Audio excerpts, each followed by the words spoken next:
అందరికీ నమస్కారం అండి.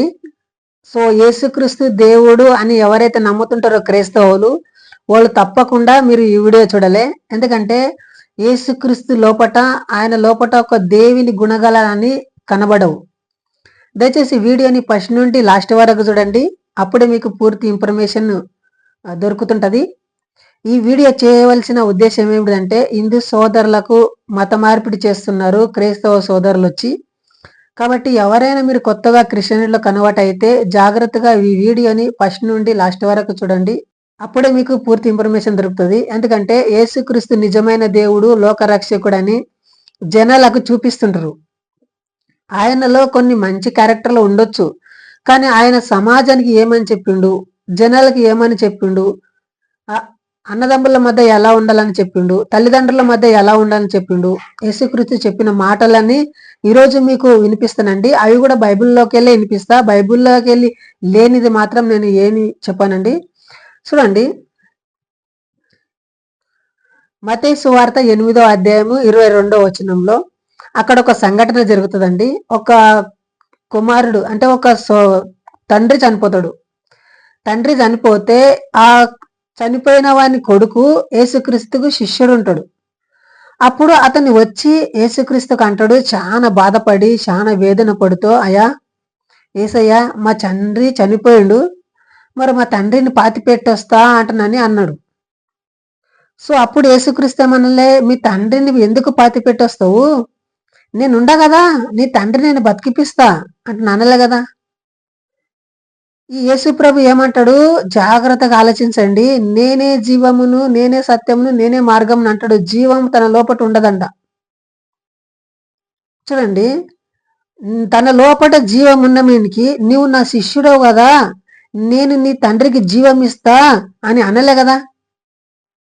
అప్పుడేమంటాడంటే అతన్ని చూసి, ఒరే సచ్చినోళ్ళని మన్ను చేస్తారు, సచ్చినోళ్ళని మృతులనే పూడుస్తారు, నువ్వు వచ్చి నన్ను వెంబడించు, నీ తండ్రి చనిపోతే కూడా చనిపోకో అని అంటారు.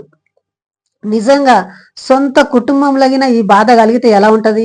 మన కుటుంబంలో జరగకపోతే మనకి ఏం బాధ కాదు.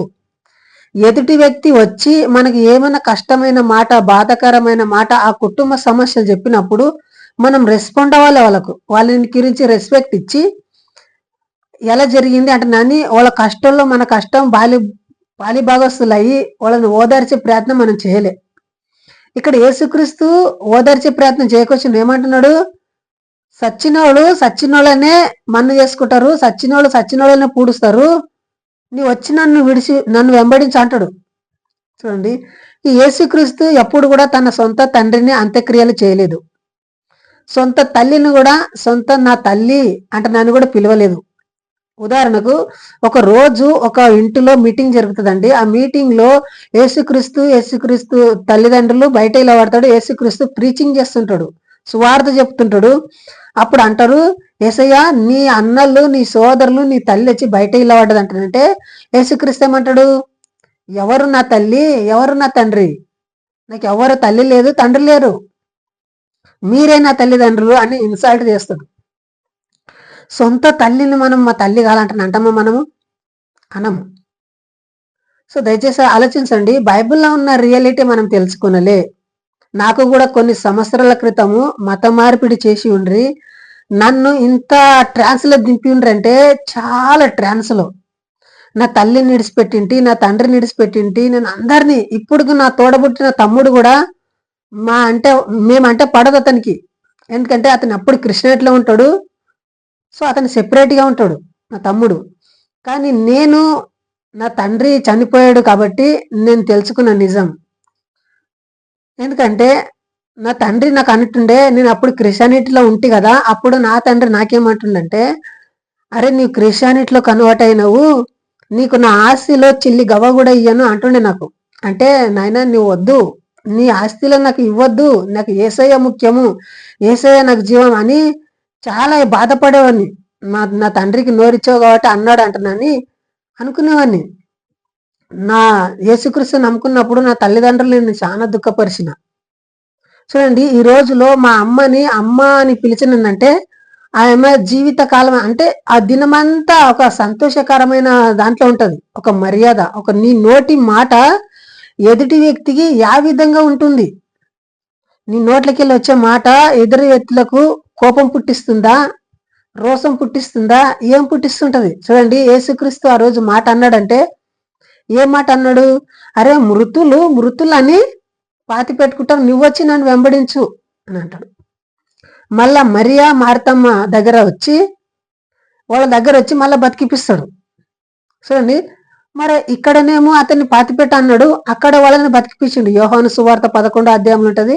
అక్కడనేమో ఆయనను బతికించిండు, ఇక్కడ ఈయననేమో బతికించలేదు. దయచేసి ఈ క్రైస్తవ సోదరులు ఎవరైనా ఈ వీడియోని చూస్తే మీరు వ్యక్తిగతంగా దోషాలకు పాల్పడకుండా నిజం ఏంటో రియల్ ఏంటో తెలుసుకొని ఈ వీడియోని లైక్ చేసి సబ్స్క్రైబ్ చేయండి నచ్చితే.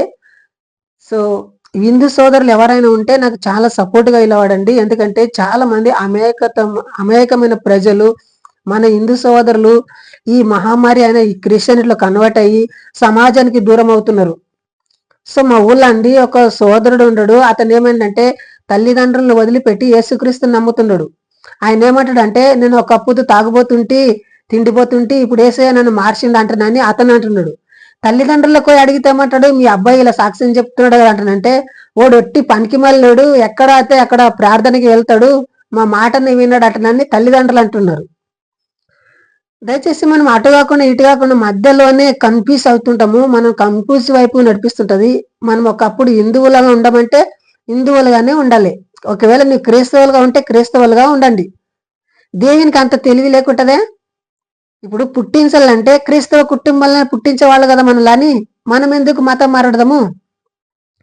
మతం మారినామంటే మన దేవుళ్ళని గౌరవించరు, మన సంప్రదాయాలను గౌరవించరు, మనం వేసిన పదార్థాలను వాళ్ళు తినరు. వాళ్ళు పెట్టింది మనం తినాలంట, మనం పెట్టింది వాళ్ళు తినరు. దయచేసి వాస్తవాలు తెలుసుకుంటారనే ఉద్దేశంతో ఈ వీడియో ఇంతటితో ముగిస్తుందా. జై హింద్, వందే మాతరం.